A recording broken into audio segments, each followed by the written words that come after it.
In 1985, a crew is working hard in an oil rig called Sector 7. When one of the drills is having trouble, a man goes underwater in a submarine and discovers the drill is stuck. In order to fix it, he puts on underwater gear and leaves the submarine, which allows him to see a huge and beautiful sea creature swimming by. At that moment, the sea floor cracks, the ground starts shaking, and some mysterious little glowing creatures begin swimming around the man.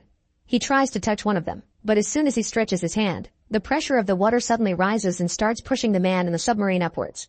The man holds onto the drill and tries to use the radio to call for help, but now the little creatures are attacking him and everything goes black. Years pass and it's now 2011. The current crew in Sector 7 is having a problem with the riser, so Hae-jun instructs them to lock the valves while she controls the pressure, during which she accidentally hurts her shoulder. With lots of coordinated effort, the team holds onto the valves as the pipe is slowly lowered. This pipe almost hits a man in the head, but they move away just in time and manage to fix the riser before it gets worse. Afterward, the team discusses the fact they can't seem to find oil. They consider Hae-jun to take unnecessary risks and be too impulsive, which triggers an argument. Hae-jun refuses to give up and swears she'll find oil sooner or later. Meanwhile, another employee scolds a young crewman and puts him in crazy positions for almost dropping the pipe on his head earlier.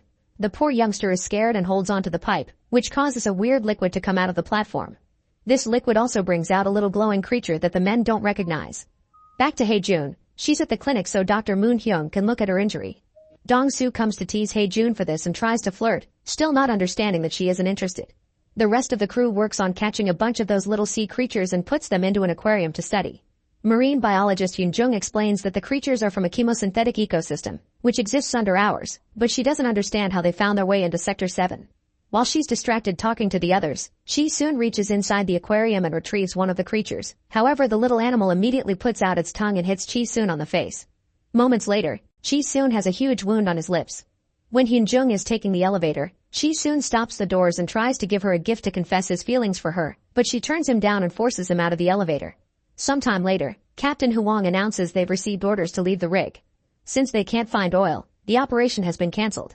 Hae-jun gets angry, saying that they shouldn't give up that easily, then stomps out of the room refusing to give up. Dong-soo goes after her and tries to comfort her, but he only makes things worse. A few hours later, a helicopter drops Jungmin in Sector 7. He used to work here when he was younger and he's Hae-jun's uncle. Hae-jun meets him with a hug and everyone else has great respect for him because of his reputation in the industry. They prepare a special meal to welcome him properly, and suddenly everyone is showing off their scars. Hwang disapproves, saying scars are only signs of carelessness, but Hae-jun shows her own scar and says that the value of scars isn't something that their captain could understand. Afterward, Hae-jun looks at her family's old photograph, and it's revealed her dad was the guy that died underwater years ago. Jungmin approaches her to comfort her and Hae-jun reminds him that she wants to keep on digging to find her dad.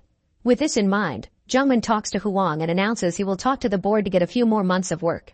He'll let Hwang take all the credit if they find oil, but he'll take the blame if they fail. The next day, Jungmin gives a motivational speech to the crew and everyone leaves their handprints on the pipes for good luck. For 3 months, the crew works extremely hard, and they finally manage to find oil. Now that the main problem is solved, they can catch a break. Jungmin likes to shoot plates to relax and keep his aim trained. Meanwhile, Hae-jun and Dong-soo have a race on their bikes. They ride around the rig at full speed, and Hae-jun takes a shortcut through a staircase to make a big jump.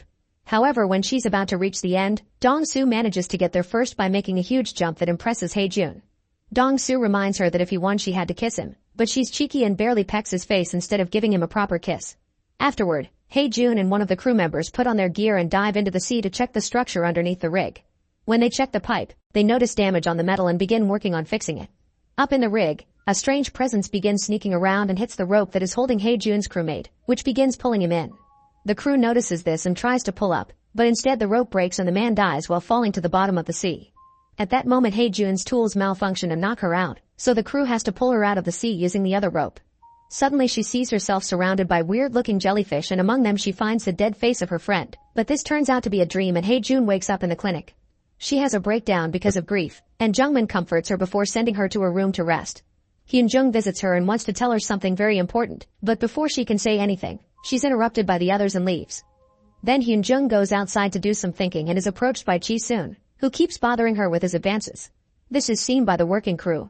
Later in the evening, Hae-jun sits at her friend's machinery to grieve for him, but she's suddenly startled when the body of Hyun-jung falls on the window. She's taken to the clinic and Moon-hyung inspects the body, deciding that Hyun-jung ended things for herself. Hae-jun refuses to believe it because Hyun-jung wasn't in that state of mind. She also thinks the doctor is rushing the investigation. At that moment, Moon Hyung notices something else. There's male seed on the body, proving someone may have pushed her after all. The crew immediately gets suspicious of Chi-soon and 2 crew members go to find him. Chi-soon swears he didn't do anything, but the others beat him up to capture him.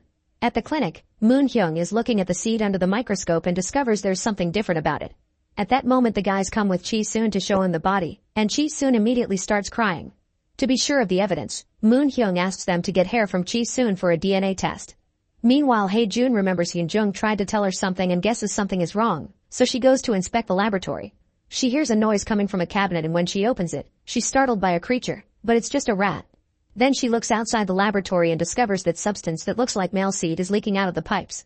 In the clinic, Moon Hyung is doing the DNA test when he suddenly hears something. He checks the door and sees nothing, but someone off-screen hits him and kills him in seconds.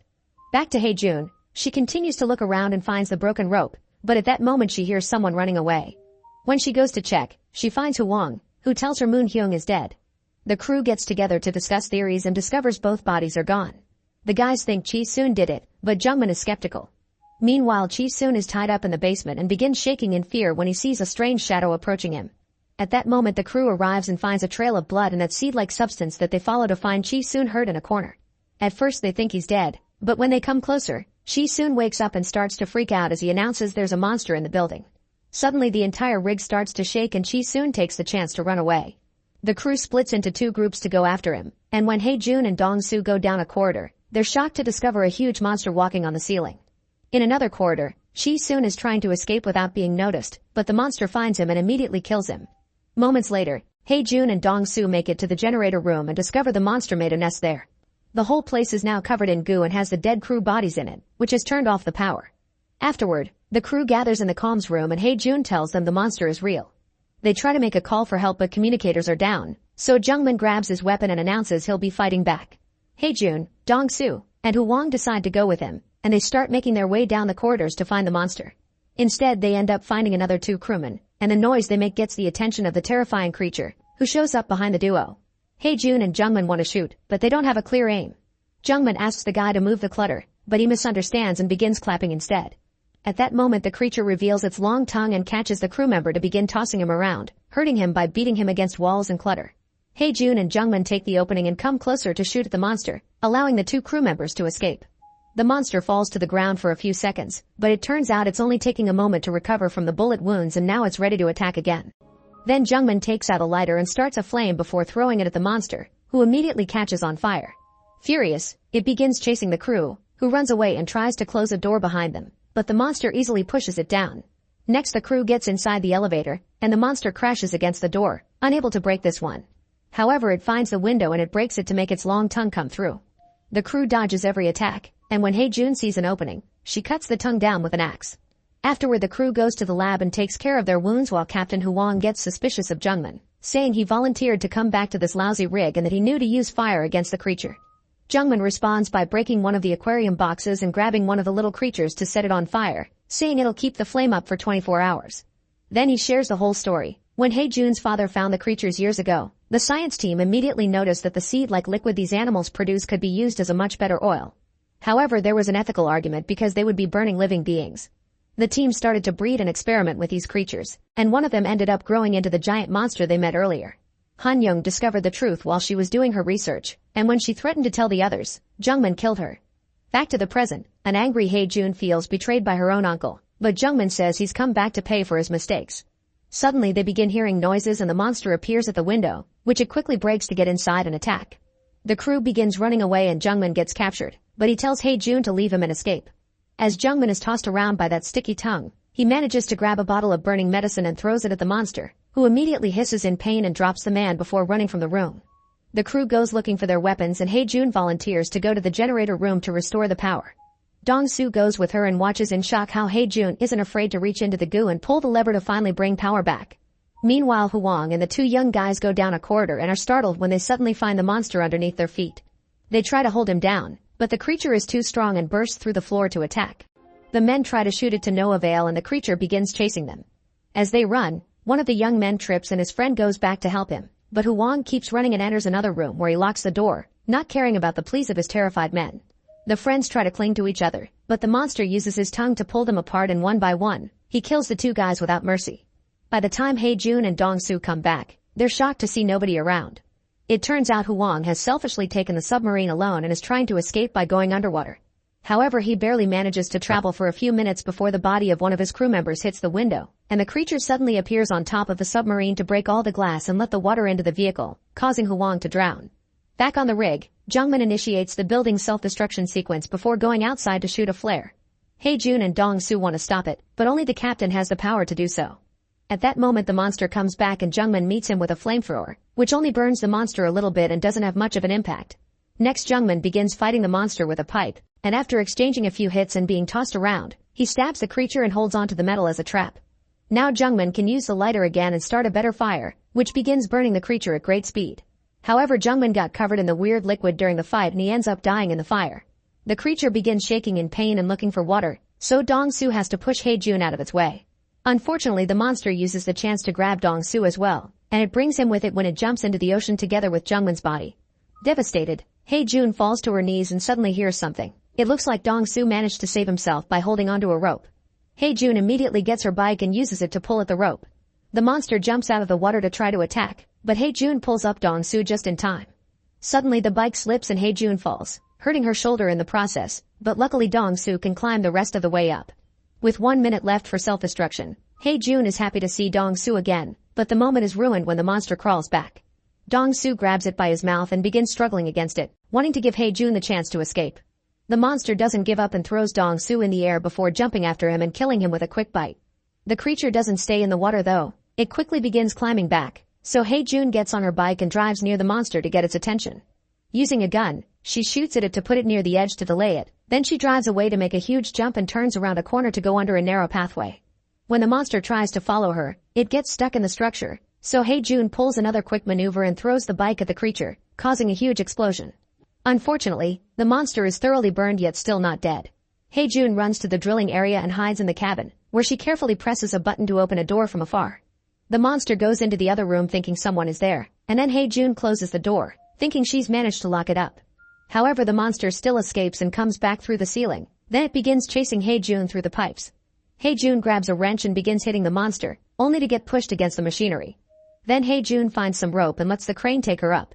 The monster begins climbing up too, so Jun jumps onto a pipe and causes the monster to fall right into the drilling spot.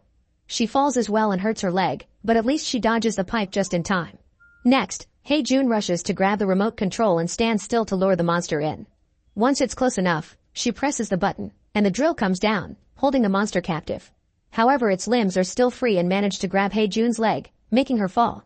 Jun struggles against the hold and drags her body on the floor until she reaches the control and activates the drill, which begins slashing through the monster's body and finally kills it. Afterward, the rig begins to self-destruct. Jun doesn't let all the explosions scare her and she gets on her bike to jump out of the building and reach a nearby platform, where she shoots another flare. Soon a helicopter comes by and rescues her. A few years later, an older Jun comes back to Sector 7 and checks the underwater pipes, where she begins crying when she discovers all the encouraging messages her old crew had written on them before the tragedy. Make sure to subscribe and turn on notifications so you can watch more videos like this. Thanks for watching.